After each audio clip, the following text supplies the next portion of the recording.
pagi, Bapak Ibu yang terkasih dalam Tuhan Yesus Kristus. Selamat berjumpa dalam layanan podcast Kabar Pahalap, Rabu 20 Desember 2023. Bersama saya, Diakon Kurniawan Netanyahu, dari lingkungan pelayanan 3 Majelis GKE Palangka 1. Sebelum kita membaca firman Tuhan dan renungannya, mari kita berdoa. Tuhan kami yang ada di surga, puji dan syukur kami panjatkan kehadirat atas penyertaan-Mu di sepanjang hari-hari yang telah kami lewati. Sehingga pada saat ini kami masih diberikan kesempatan dan waktu untuk membaca firman-Mu. Mohon kuasa Roh Kudus-Mu membimbing kami Tuhan. Di dalam nama Tuhan Yesus Kristus kami telah berdoa. Amin.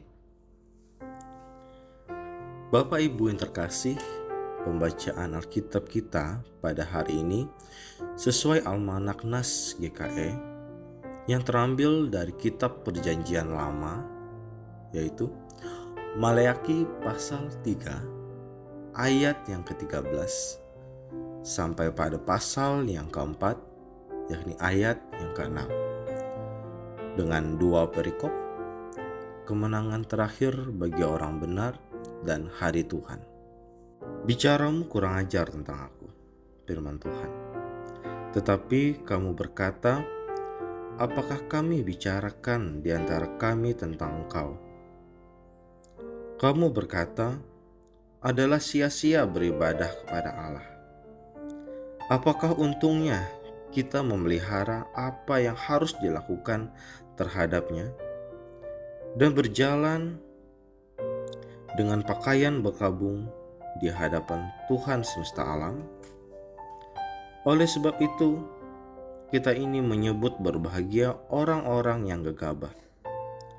Bukan saja mujur orang-orang yang berbuat fasik itu, tetapi dengan mencobai Allah pun mereka luput juga. Beginilah berbicara satu sama lain orang-orang yang takut akan Tuhan. Tuhan memperhatikan dan mendengarnya. Sebuah kitab peringatan ditulis di hadapannya bagi orang-orang yang takut akan Tuhan dan bagi orang-orang yang menghormati namanya. Mereka akan menjadi milik kesayanganku sendiri, firman Tuhan semesta alam.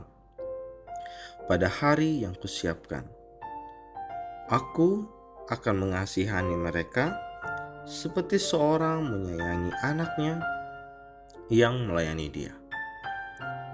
Maka kamu akan melihat kembali perbedaan antara orang benar dan orang fasik, antara orang yang beribadah kepada Allah dan orang yang tidak beribadah kepadanya. Hari Tuhan. Bahwa sesungguhnya hari itu datang, menyala seperti perapian, maka semua orang gegabah dan setiap orang yang berbuat fasik menjadi seperti jerami dan akan terbakar oleh hari yang datang itu, firman Tuhan semesta alam, sampai tidak ditinggalkannya akar dan cabang mereka. Tetapi kamu yang takut akan namaku, bagimu akan terbit surya kebenaran dengan kesembuhan pada sayapnya. Kamu akan keluar dan berjingkrak-jingkrak seperti anak lembu lepas kandang. Kamu akan menginjak-injak orang-orang fasik, sebab mereka akan menjadi abu di bawah telapak kakimu pada hari yang kusiapkan itu, firman Tuhan semesta alam. Ingatlah kepada Taurat yang telah kuperintahkan kepada Musa, hambaku, di gunung Horeb untuk disampaikan kepada seluruh Israel, yakni ketetapan-ketetapan dan hukum-hukum. Sesungguhnya Aku akan mengutus Nabi Elia kepadamu menjelang datangnya hari Tuhan yang besar dan dahsyat itu. Maka ia akan membuat hati bapa-bapa berbalik kepada anak-anaknya dan hati anak-anak kepada bapa-bapanya, supaya jangan aku datang memukul bumi sehingga musnah. Amin. Renungan kita pada hari ini tertulis oleh Vikaris Is You Can See, Sarjana Teologia, dengan judul Tuhan Tak Pernah Ingkar Janji. Tuhan tidak lalai menepati janjinya, sekalipun ada orang yang menganggapnya sebagai kelalaian. Tetapi ia sabar terhadap kamu, karena ia menghendaki supaya jangan ada yang binasa, melainkan supaya semua orang berbalik dan bertobat. Kata orang, merpati tak pernah ingkar janji. Entah peribahasa ini benar atau tidak. Namun, satu hal yang pasti adalah Tuhan tak pernah ingkar janji. Keseluruhan Perjanjian Lama menceritakan mengenai bagaimana Tuhan yang penuh kasih setia tetap memegang perjanjiannya, meski umatnya selalu ingkar janji. Perjanjian Lama sangat menekankan sifat Tuhan ini, yaitu kasih setia. Bahkan artefak yang terpenting di Perjanjian Lama, yaitu tabut perjanjian, juga melambangkan kehadiran Tuhan. Kasih setianya sungguh nyata dan teruji oleh waktu.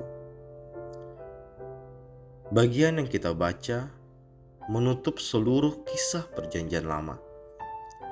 Terlepas bagaimana Tuhan dengan keras menghukum umatnya karena kebebalan mereka, Dia tetap sabar terhadap mereka dan tidak pernah meninggalkan mereka.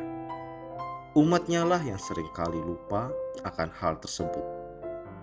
Itulah mengapa Tuhan memerintahkan umatnya untuk mengingat kembali Taurat yang Dia berikan kepada Musa, yaitu saat di mana Tuhan sendiri akan datang di tengah-tengah mereka dan menggenapi janjinya yang segera tiba. Dan umatnya harus mempersiapkan diri untuk hari tersebut. Sayangnya, kita tahu melalui keempat kitab Injil bahwa lagi-lagi orang Israel masih saja bebal. Padahal Tuhan Yesus sendiri yang datang ke tengah-tengah mereka. Allah kita adalah Allah yang tidak pernah ingkar janji.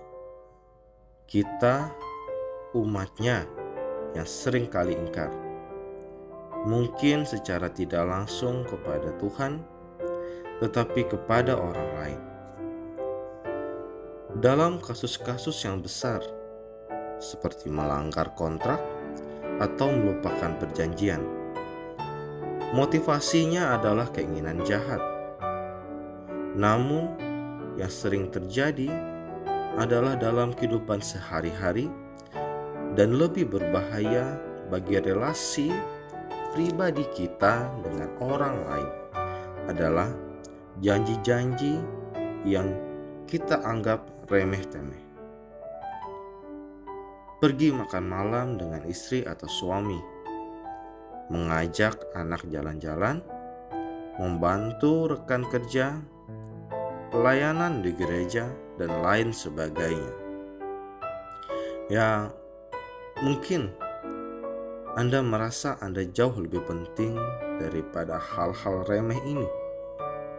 Namun, marilah kita belajar dari Tuhan yang tidak pernah ingkar janji. Kita manusia adalah debu. Demikianlah renungan kita. Mari kembali kita berdoa. Terima kasih Tuhan atas firman-Mu. Kami percaya bahwa Tuhan selalu menepati setiap janji dan tidak ada satupun yang Engkau ingkari. Bahkan setelah kematian pun, Engkau akan selalu menepati janji-Mu. Kami yang masih berada dan hidup dalam dunia ini sangat menantikan kedatangan-Mu ke dunia untuk kedua kalinya. Kami percaya bahwa kemenangan akan kami peroleh bersama-Mu Tuhan. Terima kasih Tuhan, kami serahkan seluruh kehidupan ini ke dalam naungan kuasa penyertaan-Mu. Di dalam nama-Mu kami telah berdoa. Amin. Demikian layanan podcast kita pada hari ini. Jangan lupa like, komen, dan subscribe channel YouTube ini dan bagikan kepada semua orang. Tuhan Yesus memberkati.